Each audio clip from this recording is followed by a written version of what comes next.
Recording ഗ്രൂപ്പിലിട്ടിട്ടുണ്ട്. But അത് തീർച്ചയായിട്ടും മലയാളം സർവീസിലും അത് പറയണമെന്ന് എനിക്ക് വളരെ ഉപയോഗപ്രകാരമായിത്തീരും. നമുക്കെല്ലാവർക്കും അത് ഉപയോഗപ്രകാരമായിരിക്കുന്ന സംശയമില്ല. നമ്മുടെ ക്രിസ്തീയ ജീവിതത്തിൽ ഏറ്റവും കാതലായ ചില കാര്യങ്ങൾ നമുക്ക് മനസ്സിലാക്കേണ്ട ആവശ്യമുണ്ടല്ലോ. എന്നാൽ എളുപ്പം സമയം വളരെ കുറഞ്ഞു പോയി. ഞാൻ കുറച്ച് സമയം കൂടെ അങ്ങോട്ട് കടന്നു പോയാൽ എന്നെ ക്ഷമിക്കണം. നമ്മളിത് പറയാതിരിക്കാൻ സാധിക്കത്തില്ല. ഗലാത്യർ 5 ഭാഗങ്ങളൊന്ന് എളുപ്പം എടുക്കാം. ഗലാത്യർ 5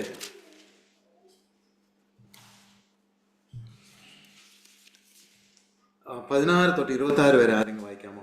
ഗലാത്യർ 5 16 തൊട്ട് 26.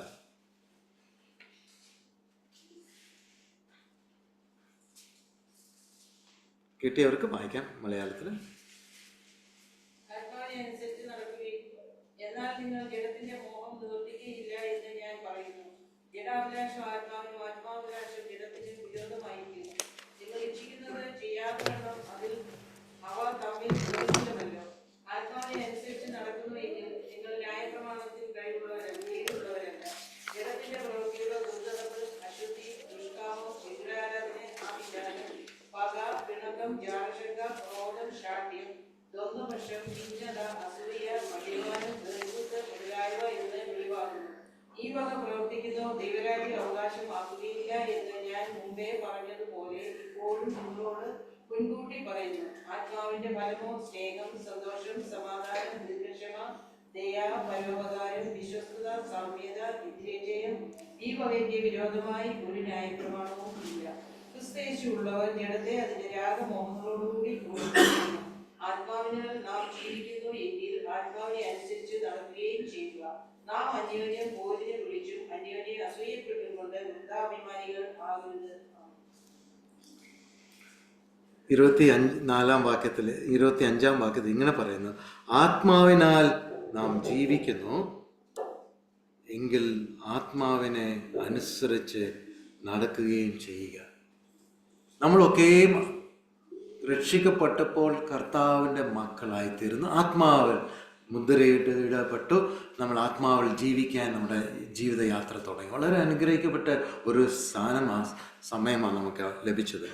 ഒരു സമയത്ത് നമ്മൾ ഇതൊന്നുമില്ലാതെ സ്വന്തം ശക്തിയിലും സ്വന്തം ആത്മാവിലും നമ്മൾ ചെയ്തു പോയി നമ്മളെ കൊണ്ട് ചെയ്യാൻ സാധിക്കത്തില്ല എന്ന് ദൈവം നമ്മളെ സൃഷ്ടിച്ച കർത്താവിന് അത് മനസ്സിലാക്കിയപ്പോൾ കർത്താവിന് അറിയായിരുന്നു നമ്മളെ കൊണ്ട് സാധിക്കത്തില്ല എന്ന് മനസ്സിലാക്കിക്കൊണ്ട് കർത്താവ് സ്വർഗത്തിൽ നിന്ന് ഭൂമിയിലേക്ക് വന്ന് നമുക്ക് തന്നെത്താനെ വെളിപ്പെടുത്തി കൊടുത്ത്, പ്രിയപ്പെട്ടവരെ, ദൈവത്തിൻ്റെ ആത്മാവിനെ നമുക്ക് കാലത്തിൻ്റെ തികച്ചു. ഗലാത്യർ 4 വാക്യമുണ്ട്.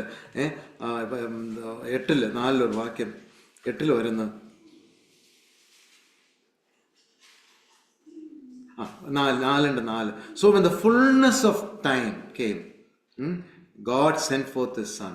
എന്നാൽ കാലസമ്പൂർണ്ണ വന്നപ്പോൾ ദൈവം തൻ്റെ പുത്രനെ സ്ത്രീയിൽ നിന്ന് ജനിച്ചവനായി ന്യായപ്രമാണത്തിന് കീഴ് ജനനായി നിയോഗിച്ചത്.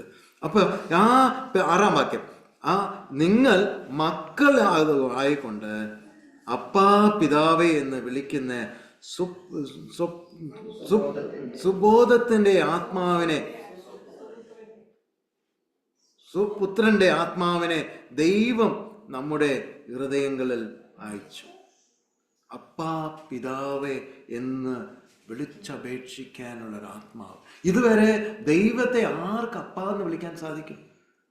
ഞാൻ ആലോചിക്കുന്നത്, പാകിസ്ഥാനിൽ ഒരു വലിയ ധനികമായ ഒരു മിനിസ്റ്ററിൻ്റെ കുടുംബമുണ്ടായിരുന്നു. ആ കുടുംബത്തിൽ ഒരു ബിൽക്വിസ് ഷേഖ് എന്ന് പറഞ്ഞ ഒരു സഹോദരി ഉണ്ടായിരുന്നു.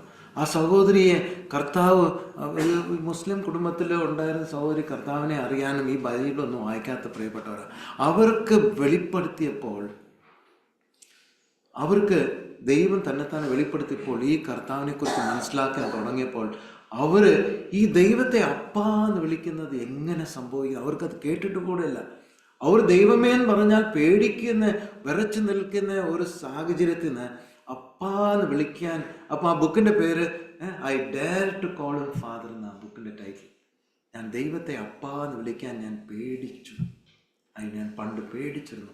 ഇപ്പോൾ പ്രിയപ്പെട്ടവരെ, അങ്ങനെ പേടിക്കുന്ന സ്ഥാനത്ത് നിന്ന് നമ്മൾ അപ്പാ എന്ന് വിളിക്കാനുള്ള ഒരു സ്ഥാനത്തേക്ക് ദൈവത്തിൻ്റെ പുത്രൻ്റെ ആത്മാവ് ദൈവം നമുക്ക് തന്നിട്ടുണ്ട്. അപ്പോൾ എന്ത് പറ്റി? നമ്മൾ ജഡത്തിൽ ജീവിച്ചവർ, പ്രാകൃത മനുഷ്യരായിട്ട് ജീവിച്ച നമ്മൾ ദൈവത്തിൻ്റെ ആത്മാവ് തന്നപ്പോൾ, കാലത്തിൻ്റെ പൂർണ്ണതയിൽ ദൈവം നമുക്ക് വന്ന് നമ്മളെ സ്വന്തമാക്കി തീർത്തപ്പോൾ നമുക്ക് ജീവനുള്ളവരായി, നമ്മൾ ആത്മാവിൽ ജീവിക്കുന്നവരായി നമ്മൾ ആക്കി തീർന്നു. അപ്പോൾ ആത്മാവിൽ ജീവിക്കുന്നവരായിരുന്നെങ്കിലും കൂടെ നമ്മൾ ഒരു കുഴപ്പം നമുക്ക് സംഭവിച്ചിട്ടുണ്ട്. ആത്മാവിൽ നടക്കുന്നവരായി തീരാതെ പല സമയത്തും പോയിട്ടുണ്ട്. അപ്പോൾ ഇതൊരു വ്യത്യാസം. സഹോദരി പറഞ്ഞതുപോലെ തന്നെ നമ്മളെല്ലാം ആത്മാവിൽ ജീവിക്കുന്നവരാ. കർത്താവ് ജനിച്ചപ്പോൾ നമ്മുടെ സ്വഭാവം തന്നെ മാറി, എല്ലാം വ്യത്യാസപ്പെട്ടു. പല സമയത്തും ആത്മാവിൽ നടക്കാതെ പോകുന്ന ഒരു അനുഭവം. ഇതാ ഗലാത്യർ പുസ്തകത്തിൽ അവിടെ എഴുതി തന്നിരിക്കുന്നത്. നിങ്ങളിലേക്ക് ആത്മാവിൽ ജീവിക്കുന്നുണ്ടെങ്കിൽ എങ്കിൽ ആത്മാവിൽ അനുസരിച്ച് നടക്കുകയും ചെയ്യണം. ഈ ആത്മാവിൽ ജീവിക്കുന്നവർക്ക് ആത്മാവിൽ നടക്കാതിരുന്നാൽ പിന്നെ എങ്ങനെ നടക്കുന്നത്? ജഡത്തിൽ അറിയാതെ നടന്നു പോകും. ഈ ജഡവും ഈ ആത്മാവും തമ്മിൽ നേരെ വിരുദ്ധമാണ്. ഇവിടെ 5-ാം വാക്യത്തിൽ തന്നെ ഉണ്ടല്ലോ, ജഡത്തിൽ ഇത് 16-ാം വാക്യം, നിങ്ങൾ ജഡത്തിൽ ആത്മാവിൽ നടന്നാൽ നിങ്ങൾ ജഡത്തിന്റെ പ്രവർത്തനം കൊണ്ടുപോകത്തില്ല. 17-ാം വാക്യത്തിൽ പറയുന്നത് ജഡ, അത് വായിക്കാമോ? ജഡാഭിലാഷം ആത്മാവിനും ആത്മാവിന്റെ അഭിലാഷം ജഡത്തിലും വിരോധമായിരിക്കുന്നു. റോമർ 8 കടന്ന് നമ്മൾ പോകുമ്പോൾ അവിടെ ഒരു വാക്യമുണ്ട്, 6:8 6 വായിക്കാമോ? ഒന്ന് കിട്ടിയാല് റോമർ 8:6. അവിടെ പറയുന്നത് ആത്മാവിന് വിരോധമായിട്ടാണ് ജഡം പ്രവർത്തിക്കുന്നത്. അങ്ങനെ ഇരിക്കെ വായിക്കാം 6-7-8. ജഡത്തിന്റെ ചിന്ത മരണം, ആത്മാവിന്റെ ചിന്തയോ ജീവനും സമാധാനം തന്നെ. ജഡത്തിന്റെ ചിന്ത ദൈവത്തോട് ശത്രുത്വമാകുന്നു, അത് ദൈവത്തിന്റെ ന്യായപ്രമാണത്തിന് കീഴ്പ്പെടുന്നില്ല, കീഴ്പ്പെടാൻ കഴിയുന്നതുമല്ല. അപ്പൊ മനസ്സിലായോ? ജഡത്തിന്റെ ചിന്ത മരണത്തിലേക്ക്, ആത്മാവിന്റെ ചിന്ത ജീവനും സമാധാനത്തിനും. അപ്പൊ ആലോചിച്ച് നോക്കണേ, നമ്മളുടെ ദൈവമക്കളായി തീർന്ന് ദൈവം നമ്മുടെ സ്വഭാവം മാറ്റിയെടുത്തെങ്കിലും കൂടെ നമ്മുടെ അടുത്ത് നിൽക്കുന്ന ആരാന്നറിയാമോ? ജഡം. നമ്മൾ ജഡത്തിലാണ് ജീവിക്കുന്നത്.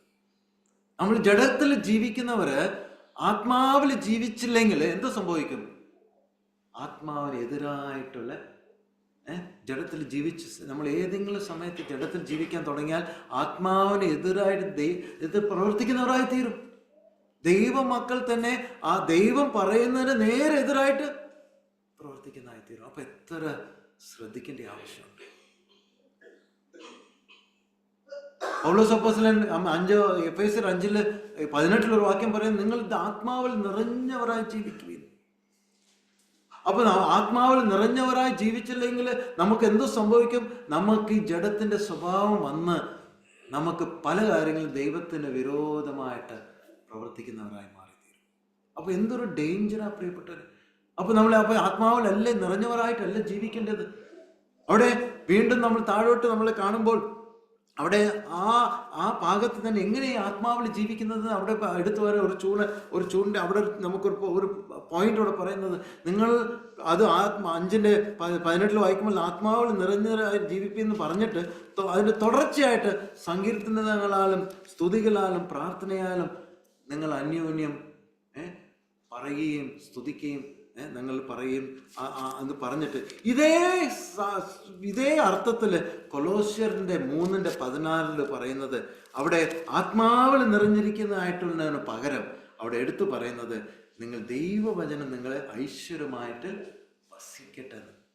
ഒരു സ്ഥലത്ത് ആത്മാവിൽ നിറഞ്ഞിരിക്കുക എന്ന് പറഞ്ഞിരിക്കുമ്പോൾ ആ ദൈവം കൊലോസ്യറിൽ പറയുന്നത് അതേ കാര്യങ്ങൾ അവിടെ പറയുന്നത് കൊലോസ്യർ 3:16 സങ്കീർത്തനങ്ങളാലും സ്തുതികളാലും ആത്മീയ ഗീതങ്ങളാലും തമ്മിൽ പഠിപ്പിച്ചും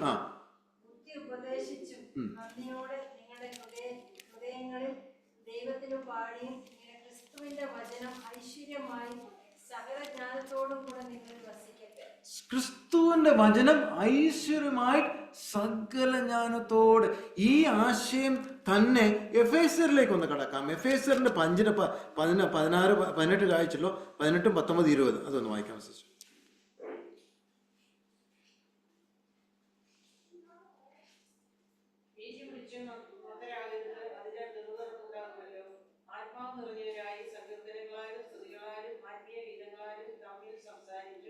നിങ്ങളുടെ ഹൃദയത്തിൽ കർത്താവിന് പാടിയും കീർത്തനം ചെയ്തു നമ്മുടെ കർത്താവായ യേശുക്രിസ്തുവിന്റെ നാമത്തിൽ ദൈവവും പിതാവുമായ എല്ലായ്പ്പോഴും എല്ലാറ്റിനും വേണ്ടി സ്തോത്രം ചെയ്തുകൊള്ളു. കണ്ടല്ലേ, ഈ ആശയം തന്നെ കൊലോസ്യരിൽ പറയുമ്പോൾ വചനം ഐശ്വര്യമായിട്ട് നിങ്ങൾ വസിക്കട്ടെ എന്നാണ്.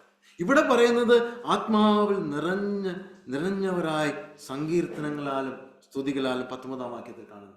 അപ്പൊ അതിനർത്ഥം എന്തുവാ? ആത്മാവിൽ നിറയണമെങ്കിൽ നമ്മൾ ദൈവവചനത്തില് അത് ഐശ്വര്യമായിട്ട് ഉള്ളിൽ വസിക്കേണ്ട ആവശ്യമുണ്ട്. സൗകര്യ ഒരു വാക്ക് പറഞ്ഞല്ലോ, നമ്മൾ മനസ്സിലും ബുദ്ധിയിലും എടുത്ത് പറയുന്നതല്ല, നമ്മൾ ധ്യാനിച്ച് ഉള്ളിൽ നമ്മുടെ സ്വന്തമാക്കുക. 1000 വാക്യങ്ങളും 1500 വാക്യങ്ങളും പറയുന്ന കുഞ്ഞുങ്ങളുണ്ട്. പക്ഷെ അവർക്ക് ചിലപ്പോൾ കർത്താവിനെ ഒരിക്കലും അറിയത്തില്ലാത്ത പിള്ളേരുടെ പൈതങ്ങളും ആയിട്ടുണ്ട്, ഇരുന്നിട്ടുണ്ട്, കണ്ടിട്ടുണ്ട്.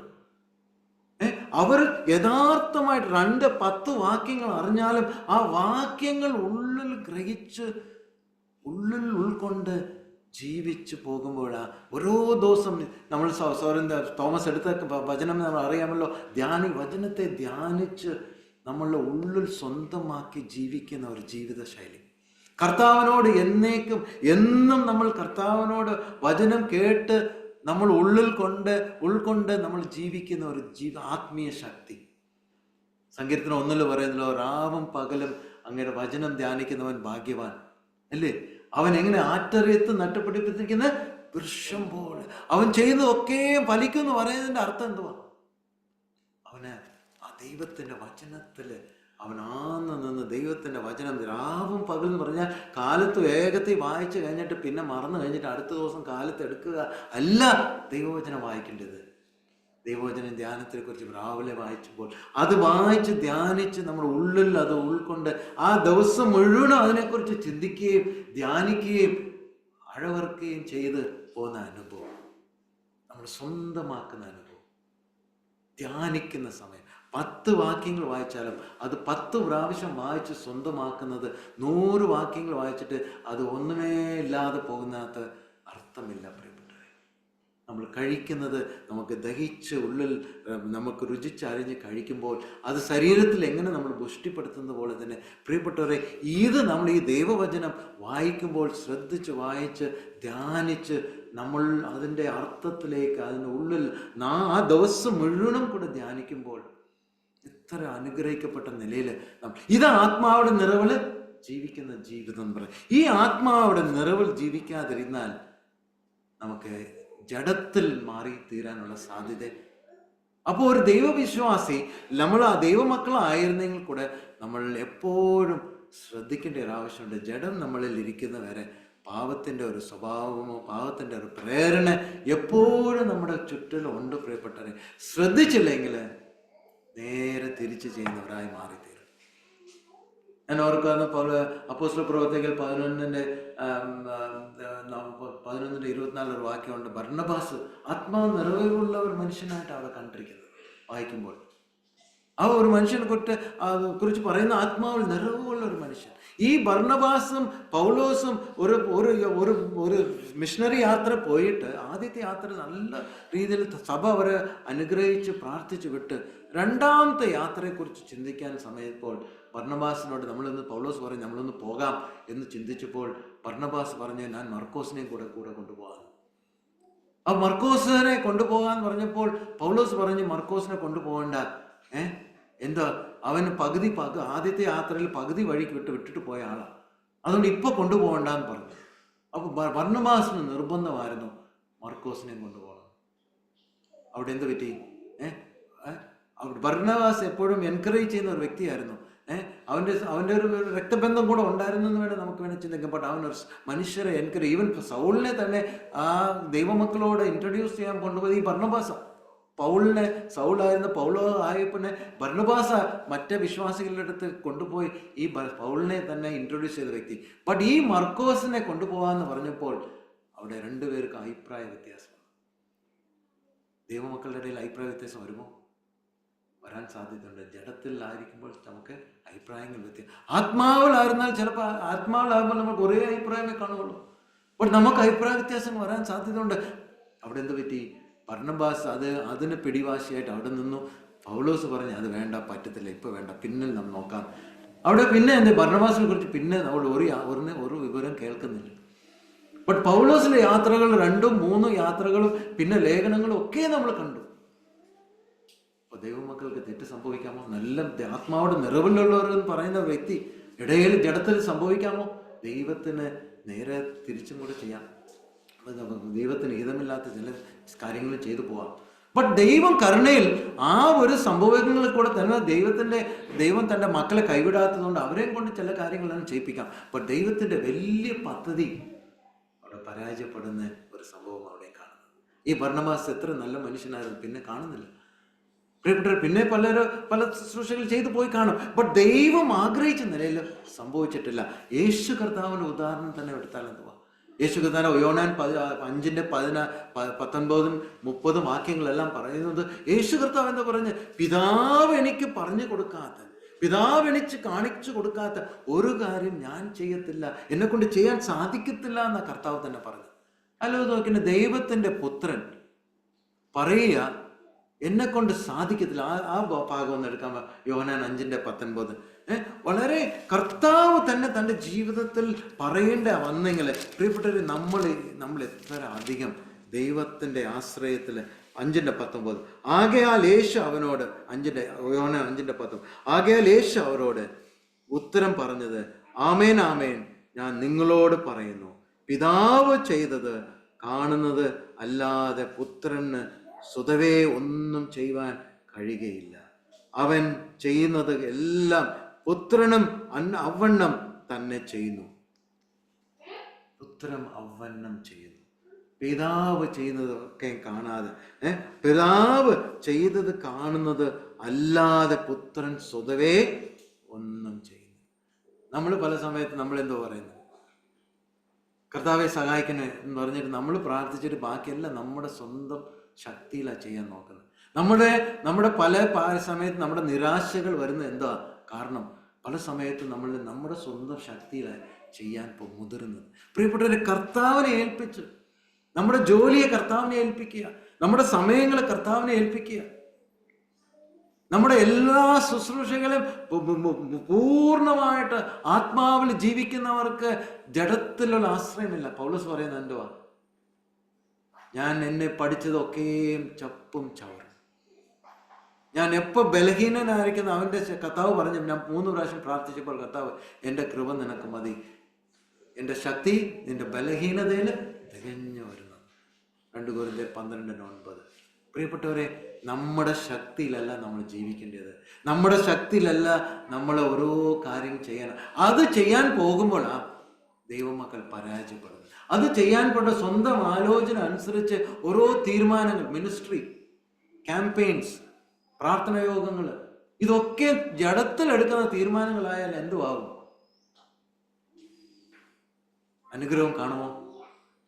നമ്മൾ ഓരോ ശുശ്രൂഷകളായാലും ഓരോ പ്രവർത്തനങ്ങളായാലും നല്ല ആരാധനയെന്ന് നമ്മളൊരു മീറ്റിംഗ് നടത്തിയാൽ ദൈവത്തോട് പ്രാർത്ഥിച്ച് ദൈവ നിയോഗം അനുസരിച്ച് നമുക്ക് ചെയ്യേണ്ട ആവശ്യമുണ്ട്. പ്രിയപ്പെട്ടവരെ, ഇല്ല നന്മ, ഈവൻ ആത്മീയ കാര്യങ്ങൾ നല്ലതെന്ന് പറയുന്നത് കൂടെ, ഒരു പുതിയ സംഭവം നമ്മൾ തുടങ്ങാൻ പോകുമ്പോൾ കൂടെ കർത്താവെ അങ്ങ് ഇതിനകത്ത് അങ്ങയുടെ മനസ്സ് പറഞ്ഞല്ലാതെ എനിക്കിത് വേണ്ട, നമ്മൾ അറിയാതെ ചിന്തിച്ചു പോകുന്നതല്ല.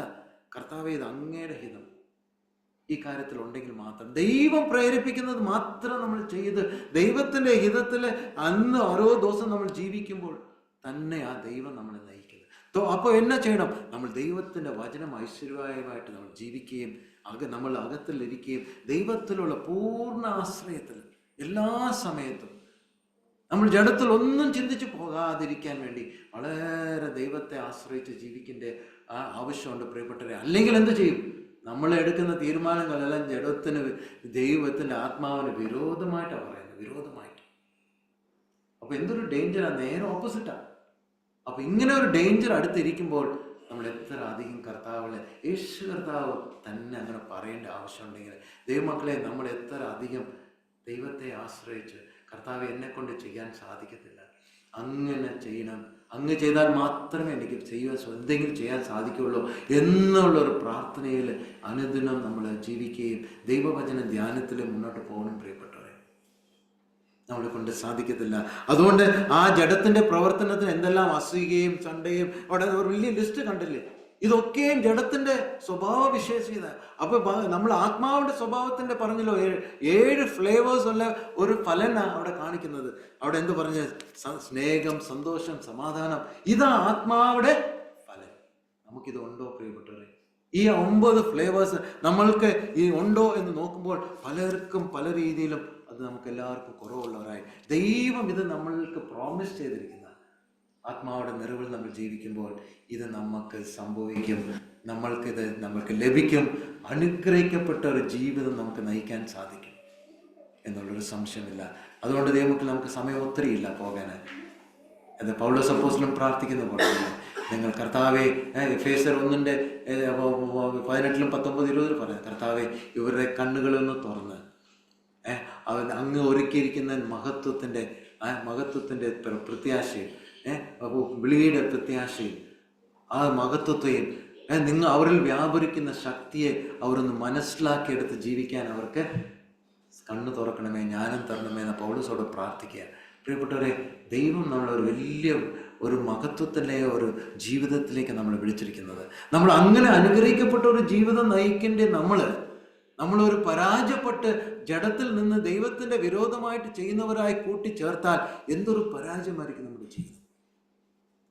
ദൈവം നമ്മുടെ പ്രാർത്ഥനകൾ കൂടെ, നമ്മൾ ചിലപ്പോൾ നമ്മുടെ അറിയാതെ നമ്മുടെ പ്രാർത്ഥനകൾ കൂടെ നമ്മൾ ജഡത്തിൽ പ്രാർത്ഥിച്ചു പോകുന്നവരായിരിക്കും. ആത്മാവിൽ എഫേസ്യർ 6:18 പറയുന്നത് ആത്മാവിൽ പ്രാർത്ഥിക്കാൻ, ആത്മാവിൽ ആരാധിക്കാൻ, ആത്മാവിൽ ജീവിക്കാൻ. നമുക്കെല്ലാം നമ്മളെല്ലാം ചെയ്തു പോകാം, മെക്കാനിക്കലായിട്ട് ചെയ്തു പോവാം. അവിടെ അപ്പോസ്തല പ്രവൃത്തി എഫേസ്യർക്ക് എഴുതിയ സഭയിൽ ആ 7 സഭകളിൽ എഴുതിയിരിക്കുന്ന ലേഖനത്തിൽ പറഞ്ഞിരിക്കുന്നത് നിങ്ങൾക്കെല്ലാം ഉണ്ട്, പ്രവർത്തനമുണ്ട്, നിങ്ങൾക്ക് തീക്ഷ്ണതയുണ്ട്, തെറ്റായ ഉപദേശങ്ങൾ നിങ്ങൾ സഹിക്കത്തില്ല, എല്ലാം ഉണ്ട്. ബട്ട് എന്നാ ഇല്ലാതെ പോയി? ആദ്യ സ്നേഹം വിട്ടുപോയെന്ന് എഫേസ്യർക്ക് 7 സഭകളിലെ കർത്താവ് ആത്മാവ് അവർക്ക് എഴുതിയപ്പോൾ അവരൊക്കെ പറഞ്ഞിരിക്കുക, അവർക്കെല്ലാം ഉണ്ട്, ബട്ട് അവർക്ക് ആദ്യ സ്നേഹം വിട്ടുപോയി. ആത്മാവുള്ള നടപ്പ്, ആ ദൈവത്തെ ആത്മാവിൽ നടന്നാൽ നമ്മൾ ദൈവത്തെ സ്നേഹിക്കുന്നവരായി തന്നെ ഇരിക്കാൻ സാധിക്കും. അപ്പോൾ ദൈവവചനം വായിക്കുമ്പോഴും ദൈവത്തിൻ്റെ സാന്നിധ്യത്തിൽ വരുമ്പോൾ നമ്മൾ ആ ആഗ്രഹത്തോടും തീക്ഷ്ണതയോടും സന്തോഷത്തോടും ആരാധിക്കാൻ വരുമ്പോൾ വളരെ ആഗ്രഹത്തോടും കർത്താവിനെ ആരാധിക്കാനും ഓർക്കാനും പ്രാർത്ഥിക്കാണ്ടിരിക്കുമ്പോൾ എൻ്റെ സ്വർഗത്തിലെ അപ്പന ഇത് കേൾക്കുന്നുള്ള പൂർണ്ണ വിശ്വാസത്തോടും ആണോ പ്രിയപ്പെട്ടവരെ നമ്മൾ an effective fervent prayer? യാക്കോബ് പറയുന്നത് an effective fervent prayer, ഒരു ശ്രദ്ധയേറിയ പ്രാർത്ഥന വളരെ ഫലം കഴിക്കും. അപ്പൊ നമ്മുടെ ശ്രദ്ധയില്ലാത്ത പ്രാർത്ഥനയായോളോ ദൈവമക്കളെ, ഇനി നീട്ടിക്കൊണ്ടു പോകാൻ സമയമില്ല. ഇത് വളരെ നമ്മുടെ ജീവിതത്തിൽ നമ്മൾ നടക്കേണ്ടി വരും. നമ്മൾ ജീവിച്ചാൽ മാത്രം പോരാ, ആത്മാവിൽ ജീവിക്കാൻ പറഞ്ഞാൽ മാത്രം പോരാ, ആത്മാവിൽ നടക്കുന്നവരായി തീർന്നാൽ മാത്രമേ ദൈവഹിതം ചെയ്യുന്നവരായി നമ്മൾ മാറിത്തീരുള്ളൂ. അല്ലെങ്കിൽ നമ്മൾ എന്ത് സംഭവിക്കുന്നത്? നമ്മൾ കണ്ടില്ലേ, ഒരു സഭ, വേറെ സഭ, 3 സഭ, 4 സഭ, ഈ സഭകളെല്ലാം ഇങ്ങനെ കൂടി വരുന്നതിൻ്റെ പിരിഞ്ഞു പോകുന്നതിൻ്റെ കാരണം എന്തുവാ? ജഡത്തിലുള്ള തീരുമാനങ്ങൾ, ജഡത്തിലുള്ള അഭിപ്രായങ്ങൾ, ജഡത്തിലുള്ള വ്യാഖ്യാനങ്ങൾ, ഇതൊക്കെയും ചെയ്തു വരുമ്പോൾ, ഇങ്ങനെ മാനുഷികമായിട്ട് പലതും വരുമ്പോൾ നമ്മൾ എന്ത് സംഭവിക്കും? അവിടെ ഡിസ്യൂണിറ്റി, യോജിപ്പില്ലാതെ തീരുമാനങ്ങളും കാര്യങ്ങളും അവിടെ നടന്നപ്പോൾ ദൈവനാമം ഓർത്തപ്പെടുകയാണ് ചെയ്യുന്നത്, ദൈവനാമം ദൂഷിക്കപ്പെടുക ചെയ്യുന്നത്. ദൈവം നമ്മുടെ ജീവിതത്തിൻ്റെ അർത്ഥവത്തമായിട്ടൊരു ജീവിതം നമ്മൾ മുന്നോട്ട് പോകണമെങ്കിൽ ദൈവമക്കളെ ആത്മാവിൽ ജീവിക്കുന്നവരായിട്ട്, നടക്കുന്നവരായിട്ട് ജീവിച്ചാൽ മാത്രം പോരാ, നടക്കുന്നവരായിട്ട് നമ്മൾ തീരണം. അത് ആത്മാവിടെ നിറവിൽ നടക്കണമെന്ന് പൗലോസ് അപ്പോസ്തലൻ എഫേസ്യർ 5:18 പറയുന്ന പോലെ നമ്മൾ ആത്മാവിൽ ജീവിക്കുമ്പോൾ പിന്നെ നമ്മുടെ എല്ലാ കാര്യങ്ങളും ശരിയായ വഴിയിൽ, എല്ലാ ബന്ധങ്ങളും ശരിയായ വഴി. അല്ലെങ്കിൽ എന്താ? മരണത്തിൽ, ജഡത്തിൽ ജീവിച്ചാൽ മരണത്തിലേക്കാണ്, ആത്മാവിൽ ജീവിച്ചാൽ ജീവനും. ദൈവം നമ്മളെ സഹായിക്കുമാറാണ്. പ്രാർത്ഥിക്കാം. നമ്മൾ ദൈവത്തോടെ കരങ്ങളിൽ നമ്മളെ തന്നെ പറമേൽപ്പിക്കാം. എല്ലാ ദിവസവും നമ്മളെ തന്നെ സമ്പൂർണ്ണമായിട്ട് പറമേൽപ്പിച്ച് സറണ്ടർ ചെയ്ത് ജീവിക്കുന്ന ഒരു ജീവിതമാണ് കർത്താവ് നമുക്ക് വിളിച്ചിരിക്കുന്നത്. പ്രിയപ്പെട്ടവരെ, നമ്മൾ ജഡത്തിൽ